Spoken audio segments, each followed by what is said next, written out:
बावकार मुसलमान खुसूसन हज़रत अल्लामा व मौलाना खादिमुल इस्लाम साहब क़िबला व मोहसिन मन हज़रत अल्लामा मौलाना कैसर रज़ा साहब क़िबला व जुमला ख़वातीन इस्लाम अस्सलामु अलैकुम व रहमतुल्लाहि व बरकातुहू। बिस्मिल्लाहिर्रहमानिर्रहीम। नहमदुहु व नुसल्ली व नुसल्लिमु अला रसूलिहिल करीम अम्मा बाद। फ़अऊज़ु बिल्लाहि मिनश शैतानिर रजीम। बिस्मिल्लाहिर्रहमानिर्रहीम। इहदिनस सिरातल मुस्तक़ीम। सदक़ल्लाहुल अलीयुल अज़ीम व बल्लगना रसूलुहुर रऊफ़ुर रहीम। वल्हम्दुलिल्लाहि रब्बिल आलमीन। मोहतरम हाज़रीन,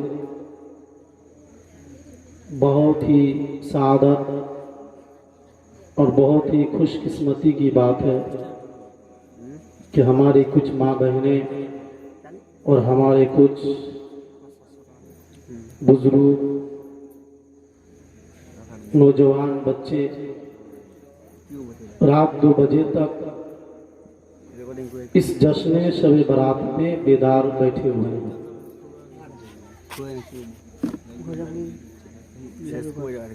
आपने जैसा सुना मुफ्ती साहब क़िबला से,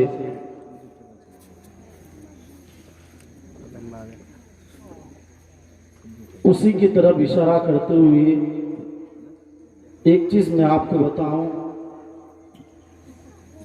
कि कोई ऐसा भी होगा गांव का जो मस्जिद में या अपने घर में कुछ इबादत कर रहा है या तिलावत करता है, लेकिन आप लोग यहाँ पिंडाल में आए हैं, यहाँ जिक्र खुदा जिक्र मुस्तफ़ा सुन रहे हैं, कुछ कुरान और हदीस की बातें सुन रहे हैं, तो आप कभी ऐसा ना सोचे कि हम तो जलसा सुनने में रात गुजार दिए, हमारा क्या हुआ। ऐसा नहीं, बल्कि नबी की हदीस के मुताबिक तो यह है कि जहाँ 2 मजलिस हो, एक इबादत की मजलिस है और एक जलसा की मजलिस है, तो नबी का फरमान ये है कि इबादत करने वाले को कम सवाब दिया जाएगा, जलसा सुनने वाले को ज्यादा सवाब अदा किया जाएगा। सुभान अल्लाह। मस्जिद पाक में नबी पाक जलवा बार थे। एक कोने पर कुछ लोग नमाज पढ़ रहे थे और एक कोने पर नबी सहाबा किराम के साथ कुछ दीन की बातें बता रहे थे। अब एक सहाबी आए, जब मस्जिद में घुसा, दाखिल हुए, तो अब उनकी नजर के सामने 2 जमात है। एक जमात तो वो है जो इबादत कर रहे हैं मस्जिद में, और एक जमात वो है कि जिनको नबी पाक दीन की बातें सिखा रहे हैं। तो अब वो सहाबी किराम के लिए ये मुश्किल हो गया कि किधर जाना है, इबादत की तरफ जाना है या नबी के जलसे की तरफ जाना है। जब नबी पाक से सवाल पूछा कि या रसूलल्लाह मैं क्या करूं, किधर जाऊं, तो नबी पाक ने कहा कि तुम इबादत वाले की तरफ मत आओ, बल्कि जलसा सुनने वाले की तरफ आ जाओ। उलमाए किराम फरमाते हैं कि आखिर नबी पाक ने इबादत की तरफ क्यों नहीं कहा जाने के लिए, जबकि दुनिया में आने का मकसद है इबादत करना। जलसा सुनना तो मकसद नहीं है, इबादत करना है, तो फिर इबादत की तरफ क्यों नहीं भेजा गया और जलसा सुनने की तरफ नबी पाक ने उस सहाबी को भेजा। तो उलमा फरमाते हैं राज की बात यह है कि इबादत करने वाले की तरफ जाता तो वो इबादत करता, लेकिन वो जलसा सुनने वाले की तरफ गया, दीन की बातें सुनने वालों की तरफ गया, कुरान की बातें सुनने वालों की तरफ गया, तो वहां इबादत तो नहीं करेगा, उसको दीन का इल्म मिलेगा, कुरान का इल्म मिलेगा, हदीस का इल्म मिलेगा, नबी की सुन्नत का इल्म मिलेगा, अल्लाह की शरीयत का इल्म मिलेगा।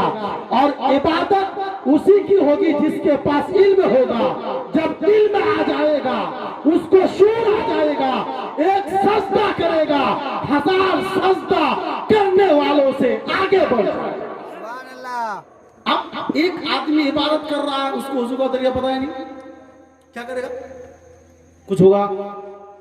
और एक आदमी यहाँ आया, वजू का तरीका पता चल गया और कल जाकर के वो फजर की नमाज पढ़ लिया मिसाल के तौर पर। अब जो आदमी घर में अरे मैं इबादत करूंगा, इस रात में इबादत करना चाहिए, और उसको वजू का तरीका पता नहीं ढंग से, तो वो पूरी रात इबादत करे, एक भी सजदा काबिल कबूल नहीं होगा। लेकिन जो बंदा जलसा में बैठ करके दीन की बातें सीखने के बाद फिर दीन के तरीके के मुताबिक, दीन के इल्म के मुताबिक अल्लाह की इबादत करेगा, एक सजदा करेगा, वही एक सजदा अल्लाह की बारगाह में अगर कबूल हो गया तो ये दुनिया भी आबाद हो जाएगी और कयामत का दिन भी आबाद हो जाएगा। सुभान अल्लाह, बेशक। तो मेरे अजीजों दोस्तों, कम एहसासी का आप शिकार ना हो। असल में क्या है कि हम लोग हर चीज को मजाक में ले लेते हैं, सिस्टम देना पड़ता है। आपको मैं सिस्टम की बात बताऊं, हिंदुस्तान में क्या सिस्टम है? कुछ भी नहीं। बगैर हेलमेट के आदमी गाड़ी चलाता है, कोई इधर से भागता है, कोई उधर से भागता है, कोई किसी को मार डालता है, खून कर देता है, फिर भी कुछ नहीं होता। समाज में किसी को कोई मार पीट करके खत्म कर दिया, फिर भी कुछ नहीं होता है। लेकिन दुबई इस वक्त पूरी दुनिया में, दुबई एक ऐसा शहर है कि जहां हिंदुस्तान तो क्या, पाकिस्तान, इंग्लैंड, अमेरिका, सब लोग दुबई जाना पसंद करते हैं। इतना खूबसूरत बनाया है दुबई, अल्लाह अकबर। और दुबई में एक बहुत बड़ा मीनार बनाया गया है जिसको बुर्ज खलीफा कहा जाता है। दुनिया का सबसे बड़ा मीनार और दुनिया की सबसे बड़ी बिल्डिंग जो तैयार हुई है वो दुबई में। लेकिन वहां का सिस्टम क्या मालूम है? वहां हर आदमी हेलमेट पहन के गाड़ी चलाता है, कोई किसी को काट करके आगे नहीं जाता है। और ऐसा भी नहीं कि पुलिस वाले डंडा लेके खड़ा है, कोई आगे बढ़ेगा तो पकड़ करके पीट देगा, कोई अगर लाइन क्रॉस करेगा तो उसको पकड़ करके पीट देगा, ऐसा भी नहीं। रास्ते पे रोड पर आपको कोई पुलिस वाला नजर नहीं आएगा, कोई कर्मचारी नजर नहीं आएगा, कोई इंसान नजर नहीं आएगा, कोई दूसरा इंसान नजर नहीं आएगा, कोई डंडा पकड़ के खड़ा रहने वाला इंसान नजर नहीं आएगा। लेकिन फिर इतना मशहूर कैसे हो गया दुबई? फिर इतना ताकतवर कैसे हो गया दुबई? इतना बड़ी बिल्डिंग, दुनिया की सबसे ऊंची बिल्डिंग दुबई ने कैसे बना दिया? तो तारीख बताती है कि दुबई में कुछ नहीं है, दुबई में है तो वो सिस्टम मौजूद है, वो निजाम मौजूद है, वो कानून मौजूद है।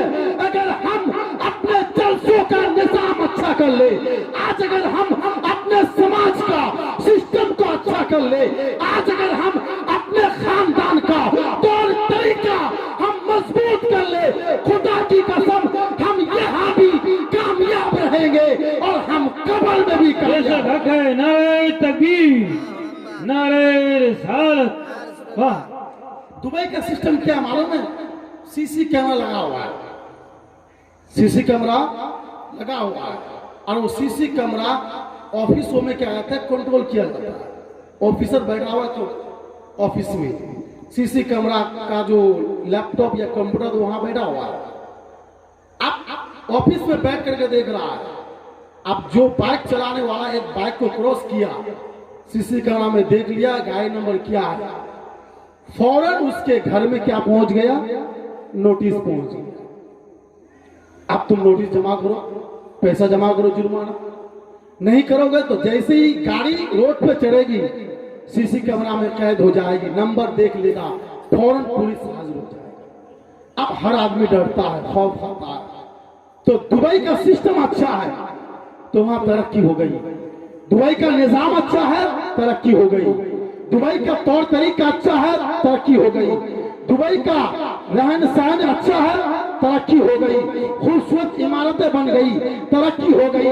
अब हर आदमी दुबई जाना चाहता है, उस खूबसूरती को देखना चाहता है। क्यों? क्योंकि वहाँ सिस्टम है, वहाँ निजाम है, वहाँ सिस्टम का खौफ है, तो लोग अच्छे तरीके से गुजरते हैं। मैं यही से आपको एक पैगाम देना चाहता हूँ, अगर हम भी अपने जिंदगी का निजाम बना ले, हम भी अपनी जिंदगी में सिस्टम बना ले, यह सिस्टम बनाए कि कुछ भी करे या ना करे, कोई देखे या ना देखे, लेकिन जरूर खुदा देख रहा है, रब देख रहा है, अल्लाह देख रहा है, मुस्तफा देख रहे हैं, जमीन देख रही है, आसमान देख रहा है। तो रात के अंधेरे में हो या बंद कमरे में हो, रात के दिन के उजाले में हो या समंदर की गहराई में हो, अगर ईमान मजबूत हो जाए, कोई देखे ना देखे, खुदा देख रहा है, तो हमसे कोई गुनाह नहीं होगा, हमेशा अल्लाह की इबादत होती है। जी मेरे आज़िज़ दोस्तों, लेकिन हमारे दिलों से खौफ, डर नहीं है, लेकिन यही डर दुनिया में पैदा हो जाए तो आदमी क्या करता है? भागता है। अभी एनआरसी का माहौल बना था, किसका परदादा कौन है, किसका लकर दादा कौन है और किसका हकर दादा कौन है, लोगों को पता चल गया। हाँ, अभी जमीन की कागजात का मोजा खोला गया, फिर बंद हो गया। अब किस प्लॉट का कितना खुतिया नंबर है, कितना क्या था प्लॉट नंबर है, सब लोगों को पता चल गया। क्यों? दिल में खौफ है कि ऑफिस खुला है कागजात का, आज अगर कागजात सही नहीं किया, दूसरे के नाम पर जमीन हो जाएगी, तो फिर वो आकर के कब्जा करेगा, जमीन हमारे हाथ से चली जाएगी। मेरे अजीजों दोस्तों, दुनिया में 7 साल जीने के लिए हमने एक खौफ से खतिया नंबर को उठा लिया, पलट नंबर को उठा लिया, हमने ना जाने कहां से कहां चला गया, पैसा खर्च कर दिया, सब कुछ लुटा दिया। लेकिन मेरे अजीजों दोस्तों, ये दुनिया को छोड़ने के बाद आप कब्र में पहुंचेंगे, कब्र में ना जाने आप कितने साल रहेंगे, कोई जानता नहीं है। हजरत आदम आए, वो भी कब्र में है, हजरत शीश आए, वो भी कब्र में है, हजरत मूसा आए, वो भी कब्र में है, हजरत ईसा आए, वो भी कब्र में है। कमोबेश 1,24,000 अंबिया कब्र में मौजूद है। हमारे दादा आए, वो भी कब्र में मौजूद है। हमारे दादा का दादा आया, वो भी इस कब्रिस्तान में मौजूद है। हमारे दादे का परदादा आया, वो भी इसी कब्रिस्तान में मौजूद है। कोई जन्नत में नहीं गया है, कोई जहन्नम में नहीं गया है, लेकिन कब से है और कब तक रहना पड़ेगा कोई जानता नहीं है। कोई 500 साल से है, कोई 1000 साल से है, कोई 2000 साल से है, कोई 400,000 साल से अपनी कब्र में मौजूद है।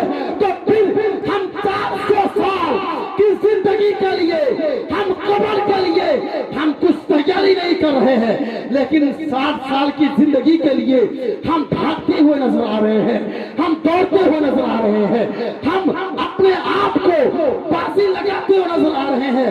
लेकिन मेरे अजीजों दोस्तों, जिस दिन हमारा मिजाज ये बन जाए कि ये दुनिया कोई चीज नहीं है, आंखें बंद हो जाए तो दुनिया खत्म हो जाएगी, तो दुनिया के लिए हमको जीना नहीं है, बल्कि कब्र के लिए जीना है। अगर कब्र के लिए हम जिएंगे तो दुनिया में मदीना देखे या ना देखे, लेकिन जब हम कब्र में पहुंचेंगे, कब्र में मदीने वाले सरकार का दीदार। सुभान अल्लाह, बेशक हक है। मेरे अजीजों दोस्तों, ये आप सिस्टम बनाइए, लेकिन हम लोग सिस्टम बनाते नहीं है, हर चीज को मजाक में लेते हैं। अल्लाह अकबर। आज यही मजाक की वजह से आज हम लोग मजाक करते हैं, आज हमारा मजाक बनाया जाता है। आज अगर हम मजबूत हो जाए, पावरफुल हो जाए, तो कितना बड़ा अच्छा होगा। तो मेरे अजीजों दोस्तों, कुछ बातें थी जो मैंने आपके सामने रखी। एक मरतबा दुरूद पाक पढ़िए, अल्लाहुम्मा सय्यिदना मौलाना मुहम्मद अला आले सय्यिदना मौलाना मुहम्मद हबीबना शफीअना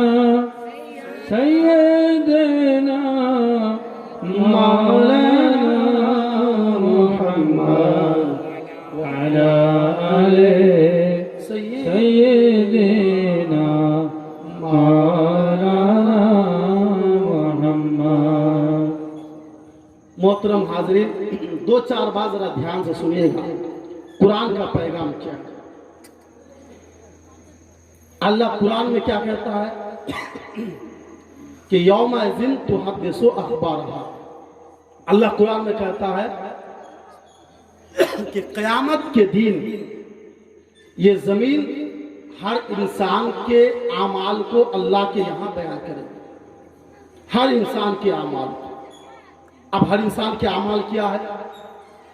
अब अगर किसी ने मस्जिद में जाकर के नमाज पढ़ा है तो मस्जिद की जमीन अल्लाह के यहाँ कहेगी कि ये मेरी पीठ पर आकर के उसने रब तुझको सजदा किया था। अब कोई अगर मदरसा में आकर के पढ़ा है तो ये मदरसा की जमीन अल्लाह के यहाँ कहेगी कि रब ये बच्चा जब था तो मेरी पीठ पर आकर के ये तेरे कुरान की तालीम को हासिल किया था। यानी जमीन के ऊपर इंसान जितनी सारी नेकियां करे, जितनी सारी अल्लाह की इबादतें करे, कोई इंसान बयाबान में सजदा करे, कोई इंसान जंगल में जाकर के सजदा करे, कोई इंसान अपने पैरों से चल करके किसी गरीब की मदद करे, कोई इंसान अपने पैरों से चल करके किसी मुसीबत ज़दा इंसान को मुसीबत से निकाल दे, कोई इंसान चल करके एक लंगड़ा आदमी का कंधा पकड़ करके उसको उसकी मंजिल तक पहुंचा दे, कोई इंसान अपने हाथों से मेहनत करके वो क्या करे, एक गरीब और एक फकीर और एक मोहताज इंसान की जरूरत को पूरी करे। अल्लाह कहता है कि क़यामत के दिन ये जमीन गवाही देगी कि मौला ये फला इंसान मेरी पीठ पर रह करके तेरे बंदों के साथ ये एहसान किया था, तेरे बंदों के साथ ये नेकी किया था, तेरे बंदों के साथ ये भलाई किया था। लेकिन मेरे अजीजों दोस्तों, ये जमीन सिर्फ आपकी भलाई को नहीं बयान करेगी, आप जो कुछ भी करेंगे हर चीज को ये जमीन अल्लाह के यहाँ बयान करेगी। आप अगर कोई पाप करेंगे वो पाप भी अल्लाह के यहाँ बयान करेगी, अगर आप कोई गुनाह करेंगे ये जमीन अल्लाह के यहाँ वो गुनाह भी बयान करेगी। आप अगर शराब पिएंगे ये जमीन कहेगी कि मौला फला इंसान ने मेरी पीठ पर रह करके फला जगह पर शराब पिया था। कोई अगर जिना करे कि मैं तो बंद कमरे में जिना कर रहा हूँ, मैं तो शहर में जाकर के जिना कर रहा हूँ, मैं तो खेतों में जाकर के जिना कर रहा हूँ, मैं तो रात के अंधेरे में जाकर के जिना कर रहा हूँ, मैं तो बंद कमरे में औरत के घर में घुस करके जिना कर रहा हूँ। कौन देख रहा है? लेकिन जमीन देख रही है। जमीन अल्लाह के यहाँ कहेगी कि मौला ये इंसान फला जगह रह करके इसने फला औरत के साथ, फला लड़की के साथ उसने जिना किया था। और एक बात मैं आपको बता दूं, क्योंकि जिना मेरा टॉपिक नहीं है बोलना, लेकिन सुनिएगा जिना कितनी गंदी और कितना बड़ा गुनाह है। अल्लाह अकबर। दुनिया के एतबार से सजा क्या मालूम है? अगर इस्लामी हुकूमत हो, जिना करने वाला अगर गैर शादीशुदा है, जिसकी शादी नहीं हुई और उसने जिना किया, चाहे मर्द हो चाहे औरत हो, उसकी शादी नहीं हुई और उससे जिना हो गया और वो पकड़ा गया और बिल्कुल सबूत मिल गया, तो इस्लामी अगर हुकूमत हो तो उसकी सजा ये है कि बीच चौराहे पर समाज के तमाम लोगों को जमा किया जाए। जमा करने के बाद बीच चौराहे पर लड़की को और लड़का को दोनों को 80-80 कोड़े लगाया जाए। लेकिन आज का माहौल क्या है? कुरान कहता है कि लड़की को भी 80 कोड़े लगाया जाए और लड़का को भी 80 कोड़े लगाया जाए। लेकिन आजकल समाज में क्या होता है कि लड़की और लड़का पकड़ा गया तो लड़की पर सजा नहीं होती है, लड़का पर सजा होता है। हालांकि ऐसा कुछ भी नहीं।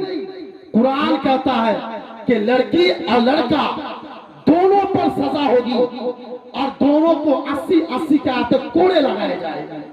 और एक तल्ख हकीकत में आपको बताता हूं, कुरान में जहां जिना का तस्करा है तो जिना के तस्करा में अल्लाह ने पहले मर्द का तस्करा नहीं किया लड़के का कि लड़का जिना करता है, बल्कि अल्लाह ने सबसे पहले लड़की का तस्करा किया है कि वज़ानियतु वज़ानी, कि जो जिना करने वाली लड़की और जिना करने वाला लड़का दोनों को 80 कोड़े लगाए जाए।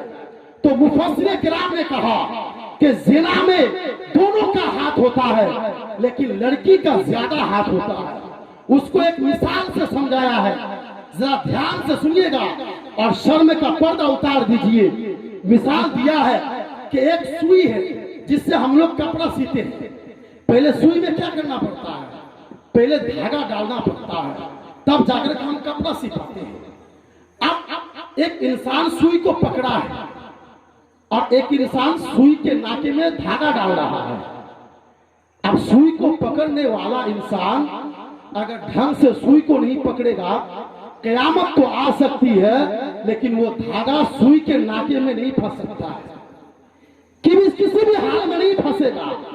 लेकिन अगर सुई को पकड़ने वाला सुई को ढंग से पकड़ करके रखा तो धागा फंसाने वाला सुई में धागा फंसा देगा।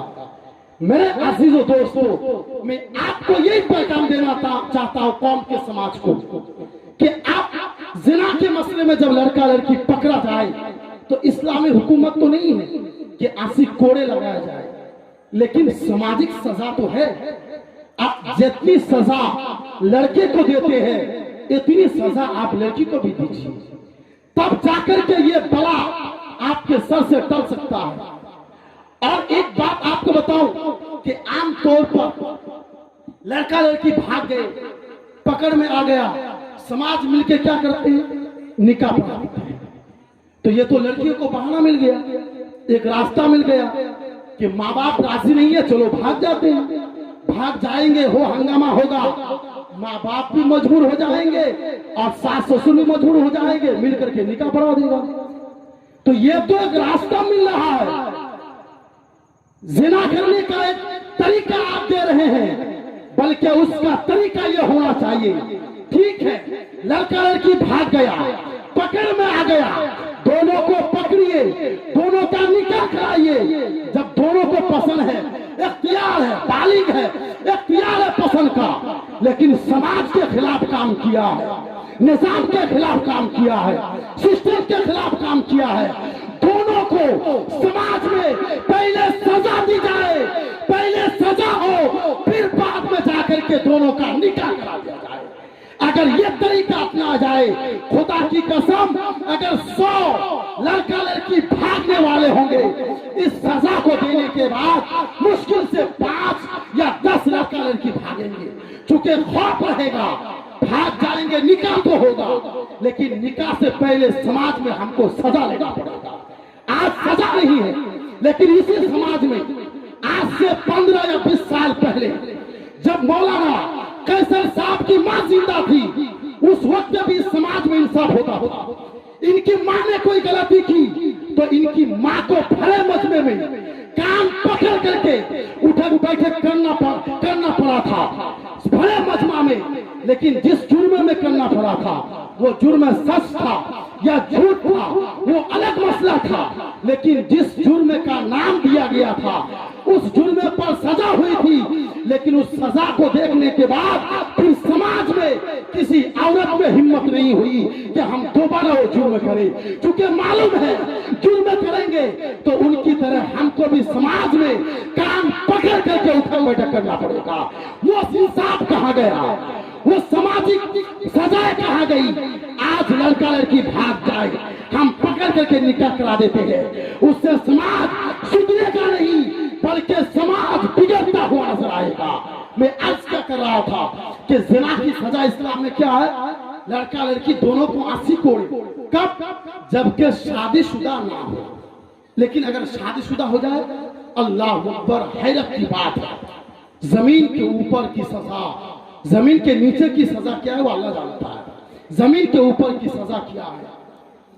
अगर शादीशुदा जिना करे, पकड़ा जाए तो सजा यह है, अगर इस्लामी हुकूमत है तो दोनों को भरे मजमे में लाया जाए, लाने के बाद दोनों के हाथों पैर को बांध दिया जाए। बांधने के बाद समाज के तमाम लोग उस दोनों लड़का लड़की के चारों तरफ घेरा लगा ले, उसको घेर ले। घेरने के बाद आपने अपने हाथों में पत्थर ले, चाहे 1 मन का पत्थर हो या 10 केजी का पत्थर हो या 1 पाव का पत्थर हो या 1 केजी का पत्थर हो, हर आदमी अपने हाथों में पत्थर लेने के बाद शादीशुदा जिना करने वाले लड़का और लड़की को इतना पत्थर मारे समाज कि जब तक दोनों की रूह ना निकल जाए, दोनों समाज की निगाहों के सामने पत्थर खा करके, पत्थरों की मार लग करके, जब तक दोनों की उसी समाज की निगाह के सामने मौत ना हो जाए, उस वक्त तक कुरान कहता है उन जिना करने वाले मर्द और औरत को पत्थर मारो। अल्लाह अकबर। सोचिए, ये जमीन के ऊपर सजा है। अगर एक सजा जमीन के ऊपर ऐसी हो जाए तो चौथा ब्लॉक ने किया पूरे उत्तर दिनाजपुर में कोई शादीशुदा इंसान जिना तो दरकिनार किसी औरत के या किसी लड़की के पास नहीं जाएगा। ये सब निजाम जो अल्लाह ने बनाया है, किस लिए बनाया? औरतों की इज्जत की हिफाजत के लिए बनाया है, औरतों के मान सम्मान के लिए बनाया है। ये जमीन के ऊपर ये सजा है। लेकिन जब सुन रहे हैं तो और एक हदीस सुन लीजिए कि जमीन के नीचे और जहन्नम में जिना करने वाले और जिना करने वाली औरत की सजा क्या है। एक हदीस में आता है कि जिना करने वाली औरत और लड़की को जहन्नम में क्या किया जाएगा? उल्टा लटका दिया जाएगा। उल्टा कैसे? पैर ऊपर की तरफ और सर नीचे की तरफ। उसके बाद अल्लाह अकबर, उसके मुंह में जिना करने वाले लड़का और लड़की के मुंह पे अल्लाह तबारक व तआला की अजाब के फरिश्ते जहन्नम की आग लगा देगा। आग मुंह पे लगाई जाएगी, लेकिन वो आग मुंह के अंदर से घुस करके जिस्म के अंदर के हिस्से को जलाती हुई उस जिना करने वाले लड़की और लड़का की जो शर्मगाह है, जो पेशाब का रास्ता है, वहां से जहन्नम की आग निकलती हुई नजर आएगी। अल्लाह अकबर। एक हदीस में यह आता है कि जब जहन्नम की आग निकलेगी और मुंह पे आग जलाई जाएगी तो प्यास के मारे वो जहन्नमी, वो जिना करने वाली औरत, वो जिना करने वाला मर्द इतना तड़पेगा कि उस जहन्नम की आग से ज्यादा उसको तकलीफ होगी जब वो प्यास प्यास प्यास कह करके चिल्लाएगा जिना करने वाला और जिना करने वाली औरत। नबी फरमाते हैं कि आग लगने की वजह से शर्मगाह पर पेशाब के रास्ते में जब आग जलेगी और जलने के बाद जो जख्म होगा और उस जख्म से जो पीप निकलेगा, उस पीप को उस जिना करने वाले मर्द और औरत को पिलाया जाएगा। अब प्यास के मारे क्या करेगा? उसको तो पीना पड़ेगा, लेकिन वो पीप पीने के लिए नहीं दिया जाएगा। वो पीप तो अजाब के तौर पर उस जिना करने वाले मर्द और जिना करने वाली औरत को दिया जाएगा। अब अंदाजा करें कि किस कदर सजा है इस जिना पर, किस कदर अल्लाह ने निजाम बनाया है। ये निजाम इसलिए बनाया गया कि जिस समाज में बहू बेटियों की इज्जत नहीं होगी, जिस समाज में हमारी माँ और चाचियों की इज्जत नहीं होगी, तो उस समाज में फिर कोई अच्छा इंसान जन्म नहीं ले सकता है, कोई अच्छा इंसान पैदा नहीं हो सकता है। अगर कोयले का कान है, कोयला झारखंड से निकलता है और तेल इराक में निकलता है, पेट्रोल, लेकिन इराक में कोयला नहीं निकल सकता है और झारखंड में पेट्रोल नहीं निकल सकता है। तो उसी तरीके से हमारी माँ बहनों की जब इज्जत सलामत नहीं रहेगी तो फिर उनकी गोद से इज्जतदार बच्चा पैदा नहीं हो सकता है, उनकी गोद से एक इज्जतदार इंसान जन्म नहीं सकता है, उसकी गोद से एक सामाजिक बच्चा पैदा नहीं हो सकता है। जब बच्चा पैदा नहीं होगा, जब सामाजिक इंसान पैदा नहीं होगा, जब इज्जतदार एक बच्चा जन्म नहीं लेगा, तो फिर समाज का हाल क्या होगा, उस गांव का हाल क्या होगा, उस इलाके का हाल क्या होगा। इसी वजह से अल्लाह ने ये निजाम बनाया है कि जिस कौम की इज्जतों, जिस कौम की माओ की इज्जत अच्छी होगी, जिस कौम की माए जिस कदर होगी उस कौम का इंसान भी अजीम होगा और वो कौम उसी कदर इस दुनिया पर आबाद होगी। मेरे आज़ीज़ों दोस्तों, ये है शरीयत, ये है इस्लाम। लेकिन हम लोग इस्लाम को समझते नहीं है, हम लोग शरीयत को समझते नहीं है। जो मन में आता है वो करते हुए नजर आता है। एक इंसान ज़िना करता है, कितनी देर तक उसको लुत्फ मिलता है? ज्यादा से ज्यादा 5 मिनट, ज्यादा से ज्यादा 10 मिनट उसको लुत्फ मिल सकता है। लेकिन आज का इंसान तो ऐसा है कि आज के इंसान के मर्द में तो मर्दानियत भी नहीं है। क्या खाता है? वही चावल खाता है, वही क्या कहते हैं गोश्त खाता है, वही और चीज खाता है। कहाँ उसको काजू बादाम खाने को मिलता है? गोश्त खाता है वो तो रेडीमेड क्या कहते हैं जानवर का गोश्त खाता है। वो अगर सब्जियां खाता है तो साल से बना हुआ वो सब्जियां खाता है। बदन में तो ताकत नहीं है लेकिन फड़फड़ाता हुआ नजर आता है। कहाँ फड़फड़ाएगा? इसी जमीन के ऊपर फड़फड़ाएगा। लेकिन जमीन के नीचे जब चला जाएगा पूरा फड़फड़ाना खत्म हो जाएगा, समाज भी गंदी हो जाएगी, वो भी गंदा होगा। मेरे अजीजों दोस्तों, अगर समाज को पाक करना है, अच्छा इंसान समाज में अगर पैदा करना है, अगर अच्छा कैरेक्टर वाला इंसान पैदा करना है, अगर समाज की हमारी बहनें फातिमा का किरदार लेकर के चलेगा तो अल्लाह ने फातिमा को हुसैन अता किया था और फातिमा की कलीस को हुसैन को अता नहीं करेगा, कम से कम हुसैन का गुलाम अता फरमाएगा। मेरे आज़ीज़ों दोस्तों, यह चीज हमको समझना चाहिए तब आगे होगा। लेकिन मैं बात क्या कर रहा था, लेकिन बात कहाँ चली गई? यह सब समझने की बात है, समझिए, दिल पे जरा उतारने की कोशिश कीजिएगा।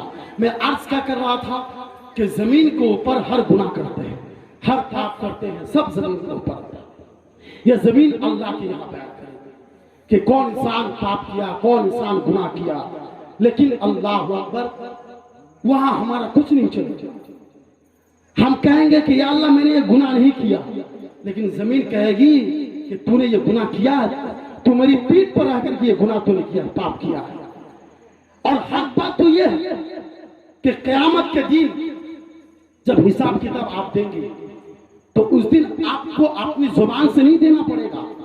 कुरान में अल्लाह कहता है कि अल-यौमा नख्तिमु अला अफ़वाही, तुम्हारे मुंह पर ताला मार दिया जाएगा। अब हिसाब कौन देगा? अल्लाह आगे कहता है कि वह तुकल्लिमुना अयदीहुम, हमसे तुम्हारा हाथ बात करेगा, वह तशहदु अर्जुलुहुम, और हमसे तुम्हारा पैर तुम्हारे अमाल की गवाही देगा। हमने इन हाथों से गुनाह किया है, हमने इन हाथों से हमारी माँ बहनों की इज्जत उतारा है, तो यही हाथ क़यामत के दिन हमारे खिलाफ गवाही देगा। पैरों से चल करके हमने शराब पिया है तो यही पैर कहेगा कि ये फला इंसान हमें इस्तेमाल करके शराब पिया था। हमें इन हाथों से शराब पकड़ करके शराब की बोतल को अगर शराब पिया था, यही हाथ कहेगा मौला इसने हमें इस्तेमाल करके शराब की बोतल पकड़ करके इसने शराब पिया था। अगर इन हाथों के जरिए से हमने किसी जालिम पर जुल्म किया है तो यह हाथ कहेगा कि मौला इन्हीं हाथों को इस्तेमाल करके इसने डंडा पकड़ा था और एक कमजोर और एक मजलूम इंसान पर इसने जुल्म किया था। मैं कहना चाहता हूं कि चाहे आप अपने हाथों से गुनाह करें, अपने पैरों से गुनाह करें, अपने कानों से गुनाह करें, अपनी आंखों से गुनाह करें, अपनी जुबान से गुनाह करें, क़यामत के दिन आपको हिसाब नहीं देना पड़ेगा। क़यामत के दिन आपका हाथ अपना नहीं होगा, आपका पैर अपना नहीं होगा, आपकी जुबान अपनी नहीं होगी, आपका कान अपना नहीं होगा, आपका नाक अपना नहीं होगा, आपका जिस्म आपका अपना नहीं होगा। आपके जिस्म का हर हिस्सा आपके खिलाफ अल्लाह के यहाँ गवाही देता हुआ आएगा। तो फिर हम इन हाथों पैरों से गुनाह क्यों करें? और गुनाह किसके लिए करते हैं? मुख्तसर में समझते चलिए, 2-4 मिनट आओ, जो खत्म कर देना है। आप हम किसके लिए गुनाह करते हैं? अपने माँ बाप के लिए, अपने बहन के लिए, अपने भाई के लिए, अपने दोस्तों यार के लिए। लेकिन यही जमीन के ऊपर, जमीन के ऊपर, लेकिन जमीन के नीचे क़यामत के दिन कोई हमारा काम नहीं आएगा। आज कोई काम नहीं आएगा। अल्लाह कुरान में कहता है कि यौमा यफ़िरुल मरउ मिन अखीही व उम्मीही व बनीही व साहिबतीही व बनीही। अल्लाह कुरान में कहता है कि इंसान अपने भाई से भागेगा। एक भाई को पढ़ाने के लिए एक भाई दिल्ली जाता है, कहां कहां जाता है, गुनाह भी करता है, कभी कंपनियों से पैसा चुरा के लाके खिलाता है, लेकिन वो भाई कयामत के दिन अपने भाई से भागेगा। अल्लाह कहता है कि वो उम्मी ही अपनी मां से भागेगा। जिस मां ने अपने सीने का दूध, अपने खून को दूध बना करके जिस बच्चे को परवरिश किया हो, वो बच्चा कयामत के दिन अपनी मां से दूर भागेगा। वो अभी ही अपने बाप से भागेगा। कितने बाप है जो चोरी करके अपने बच्चों को खिलाता है, झूठ बोल करके खिलाता है, इधर उधर लोट पाट करके खिलाता है, लेकिन वो बच्चा कयामत के दिन अपने बाप से भागेगा। और आगे कहता है कि वह साहिबत ही, हैरत की बात है, एक शोहर अपनी बीवी से भागे, अल्लाह अकबर, भागेगा, और बीवी अपने शोहर से भागेगी। जिस बीवी के लिए शोहर न जाने क्या क्या नहीं करता, जरूरत पड़ने पर अपने माँ बाप को ठुकरा देता है, अपने माँ बाप पर डंडा बरसा देता है, कयामत के दिन वो बीवी अपने शोहर से भाग जाएगा। वह बनी ही, और एक बाप अपनी औलाद, अपने बेटे, अपनी बेटियों से भाग जाएगा। आज के दौर में जहेज जैसी लानत में एक बाप अपनी बेटी को शादी दिलाने में जमीन बेच देता है, जमीन नहीं हो तो लोगों समाज के सामने हाथ फैला देता है। गांव समाज अगर सपोर्ट नहीं किया तो दूसरे गांव में जाकर के दूसरे के दरवाजे को खटखटाता हुआ नजर आता है। लेकिन कल कयामत के दिन वही बेटी अपने बाप से दूर भाग जाए। अल्लाह अकबर। जो माँ भाग जाए, जो बेटा भाग जाए आपसे, जो बीवी आपसे भाग जाए, जो शोहर आपसे भाग जाए, जो रिश्तेदार आपसे दूर भाग जाए कयामत के दिन, तो फिर उनकी खातिर अल्लाह की नाफरमानी क्यों करें? उनकी खातिर हम पाप क्यों कमाएं? उनके खातिर हम जहन्नम में जाने का काम क्यों करें? हम वो काम करें जिससे रब राजी हो जाए।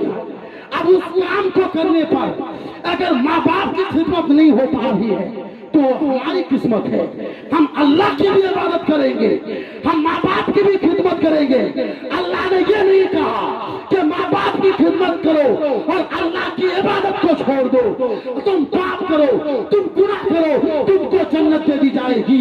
नहीं मुसलमानों, जहाँ अल्लाह की इबादत करना है वहीं पर माँ बाप की खिदमत भी करना है, और जहाँ माँ बाप की खिदमत करना है वहीं पर अल्लाह की इबादत भी करना, तब जाकर होगा। बस आखिरी बात बयान करके खत्म करता। एक औरत 4 मर्दों को जन्नत में ले जाएगी। ध्यान से सुनिएगा इस बात। एक औरत जन्नत में कितने मर्दों को लेकर जाएगी? 4 मर्द। सबसे पहले किसको लेकर जाएगी? बाप को, क्योंकि बाप ने परवरिश किया है, बाप ने पाला है, बाप ने जन्म दिया है, बाप को जन्नत में लेकर के जाएगी। दूसरा, उसका बड़ा भाई को जन्नत में लेकर जाएगा, क्योंकि बाप के बाद जिम्मेदार अगर बनता है किसी भी लड़की का तो उसका वो बड़ा भाई होता है। इसी वजह से लड़की अपने बड़े भाई को जब तक साथ नहीं लेगी, अल्लाह के अजमत की कुर्सी को, अल्लाह की रहमत के दामन को वो नहीं छोड़ेगी। अल्लाह की रहमत के दामन को पकड़ करके वो रोएगी, चिल्लाएगी कि मौला, आज अगर मैं जन्नत में जाने का हकदार बनी हूँ तो इसमें मेरे बाप का किरदार है, मेरे बड़े भाई का किरदार है। जब तक मेरे बाप को, मेरे बड़े भाई को साफ नहीं किया जाएगा, उस वक्त तक मैं जन्नत में नहीं जा सकती हूँ। 2 नंबर बड़े भाई को, और तीसरे नंबर पर कौन?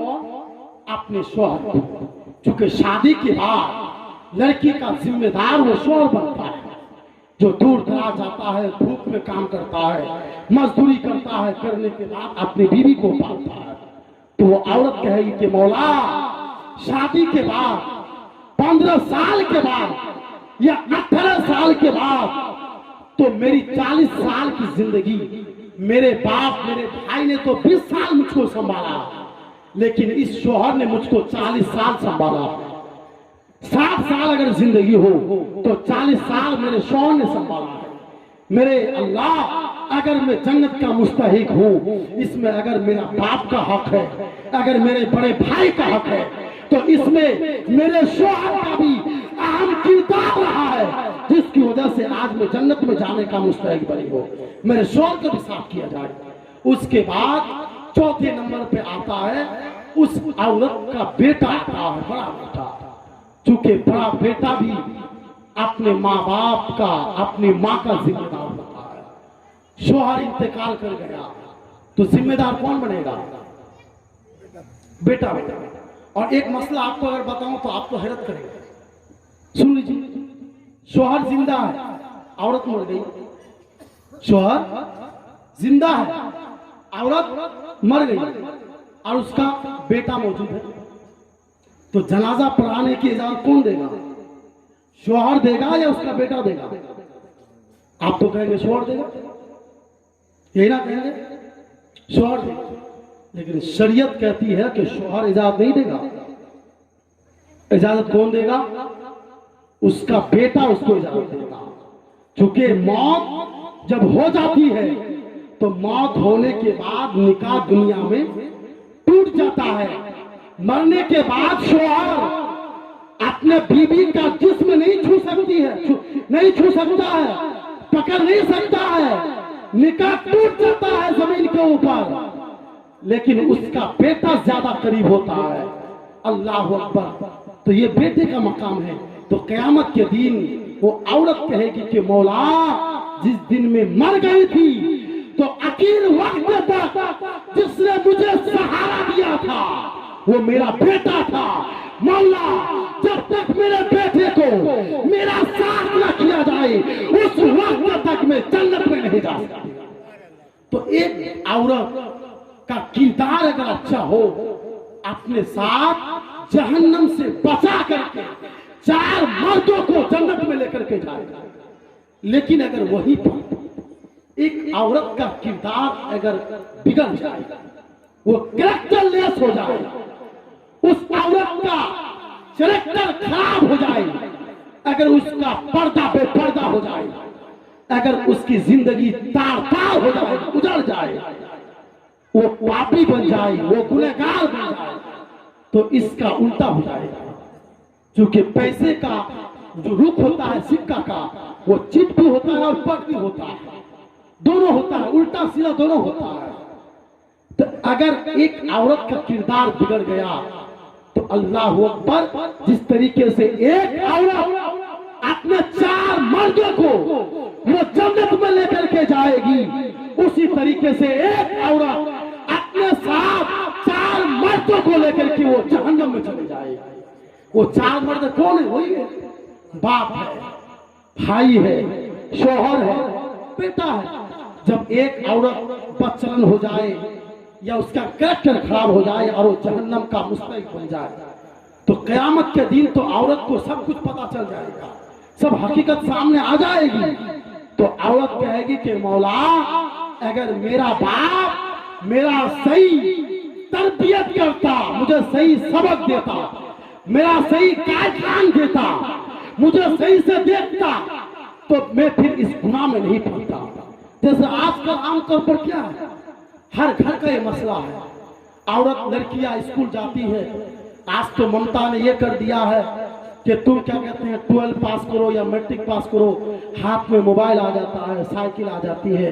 एक लड़की अकेला तने तनहा एक रास्ते से गुजरती है और उसी रास्ते के आसपास में नजारे कितने दरिंदे बैठे होते हैं जो उस लड़की को अपनी आंखों से तार तार करके देखता हुआ नजर आता है।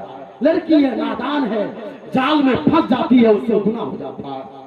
तो एक बाप का कैरेक्टर क्या होना चाहिए, एक भाई का कैरेक्टर क्या होना चाहिए, एक शोहर का कैरेक्टर क्या होना चाहिए? आपको हैरत होगी। अपने हजरत उमर फारूक के दौर की बात है कि अपनी बीवी को 4 महीना से ज्यादा छोड़ करके बाहर रहना जायज नहीं करार दिया। अगर बीवी कहे कि 4 महीना के बाद तुमको घर आना पड़ेगा, तो शौहर को आना ही पड़ेगा, नहीं तो गुनहगार ठहर जाएगा। वो भी कब? सहाबाए किराम का जब जमाना था, उमर फारूक का जब जमाना था। लेकिन अगर शौहर, अगर बीवी इजाजत दे दे, क्या 4 महीना किया, 5 महीना किया, 1 साल के बाद आए, 2 साल के बाद आए, तो फिर कोई हरज नहीं है। वो औरत का हक है, वो चाहे तो माफ कर दे, चाहे तो अपना हक ले ले। वो उमर फारूक का दौर था जो 4 महीना में शौहर को अपनी बीवी के पास आना पड़ेगा, वाजिब है। लेकिन आज के डेट में जहां कदम कदम पर औरत की इज्जत का दरिंदा बैठा हुआ नजर आता है, सिर्फ औरत को कुसुवार ठहराना ये गलत होगा। सिर्फ औरत की गलती नहीं होती है, सिर्फ हमारी माँ बहनों की गलती नहीं होती है, समाज में हमारे बाप चाचाओं का, भाइयों का और बेटों को भी सबसे बड़ी गलती होती है कि वो अपनी माँ बहनों का सही ढंग से वो गाइड नहीं किया, अपने माँ बहनों को सही ढंग से उसने तरबियत नहीं दिया, अपनी निगाह अपनी माँ बहनों पर नहीं रखा। मैं कहना चाहता हूँ, अगर माँ बाप, अगर बाप और बेटा और शौहर और अपना भाई, अपने बहन, अपनी माँ का सही देख रेख करे तो वही औरत उसके लिए जन्नत बन जाएगी।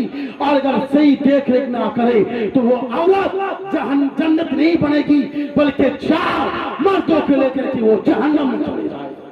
तो मेरे आसियों दोस्तों, दास्ताने दर्द दिल तो बहुत सारा है, लेकिन बयान करें तो क्या करें। लेकिन आज हम लोग कितना बयान करें, कितना चिल्लाए, कितना गला फाड़ दे, लेकिन समाज को तो वही रहना है जहां से वो उठा है। लेकिन आज नहीं बदलेंगे तो आप पर क्या होगा कि अल्लाह तबारक व तआला आसमान से तो अजाब नाज़िल नहीं करेगा, लेकिन जालिम बादशाह और जालिम हुक्मरान को आपके ऊपर मुसल्लत कर दिया जाएगा। आज जो मोदी है यूपी में जीत गया दोबारा, अब जो बंगाल में क्या होगा अल्लाह जानता है। ये जालिम बादशाह, जालिम हुक्मरान जो इंसान पर मुसल्लत किया जाता है, ऐसे नहीं किया जाता, इंसान के अमाल के एतबार से किया जाता है। अगर अमाल अच्छे होंगे तो हमारा हुक्मरान भी अच्छा होगा, हम अच्छे होंगे तो हमारे घर का बड़ा भी अच्छा होगा, छोटा भी अच्छा होगा। हम बिगड़ जाएंगे आसमान से तो अजाब नहीं आएगा, लेकिन जालिम बादशाह, जालिम हुक्मरान, जालिम जिम्मेदार हमारे सर पर अल्लाह मुसल्लत कर देगा। हम उस जुल्म में दबते हुए नजर आएंगे, करते हुए नजर आएंगे, मरते हुए नजर आएंगे। अगर हमारा किरदार अच्छा हो गया, हमारा कैरेक्टर अच्छा हो गया, हमारा व्यवहार अच्छा हो गया, खुदा की कसम ये दुनिया भी आबाद हो जाएगी, कब्र भी आबाद हो जाएगी, क़यामत का दिन भी कामयाब हो जाएगा। अल्लाह के फजले से हम सब जन्नत में दाखिल हो जाएंगे। बस मैं अपनी बात को इन्हीं दर्द दिल की दास्तान के साथ अपनी बात को खत्म करता हूँ। लेकिन एक बात पर जरूर तवज्जो दीजिएगा, समाज के जिम्मेदार को कहता हूँ, लड़का लड़की भाग कर पकड़ में आ जाए तो बगैर सामाजिक सजा के दोनों का निकाह मत कराइएगा, इसलिए कि दोनों गुनाह किया, दोनों को सजा होगी। आपने निकाह करा दिया, सजा नहीं दिया, उन दोनों को तो सजा मिलेगी क़यामत के दिन, लेकिन आपको भी सजा दी जाएगी क्योंकि आप भी उस गुनाह में शामिल हो गए। अल्लाह की बारगाह में दुआ करते हैं, अल्लाह तबारक व तआला हम सबों को, अपने समाज को, हम सबों को शरीयत पर, सुन्नत मुस्तफ़ा पर अमल करने की तौफीक अता फरमाए। हम सबों को अपनी माँ बहनों की इज्जत करने की तौफीक अता फरमाए। हमारी माँ बहनों को अपने बाप, अपने बेटे, अपने शौहर, अपनी सास, अपने ससुर की खिदमत करने की तौफीक अता फरमाए, ताकि हमारे माँ, हमारे बाप, चाचा, हमारे जवान ये भी आबाद रहे, हमारी माँ बहनें भी आबाद रहे। और हमारी माँ बहनें अगर आबाद हो जाए तो ये मर्द भी आबाद हो जाएंगे। इसलिए गुजारिश है ताजुल शरिया एकेडमी इंशाअल्लाह खोल दिया जाएगा। हमारी बहनें, माँ बहनें, चाचियाँ जाए वहाँ दीन की बातें सीखे ताकि वो एक अच्छी खातून बन जाए, एक अच्छा इंसान बन जाए और हमारे मर्द भी सुधर जाए, हमारे मर्द भी अच्छी लाइन पर आ जाए ताकि सब आबाद रहे, यहाँ भी हंसे, कब्र में भी हंसे, कयामत के दिन भी हंसे और एक साथ जिस तरीके से दुनिया में उठते हैं, बैठते हैं, ईदगाह में नमाज पढ़ते हैं, जुमा में एक साथ बैठ करके रब को सजदा करते हैं, उसी तरीके से एक साथ मिल करके अल्लाह का घर जन्नत में दाखिल हो जाए। बोलने में कोई गलती अल्लाह अस्तगफिरुल्लाह व मा अलैना इल्लल बलाग। खड़े हो जाइए, सलात व सलाम।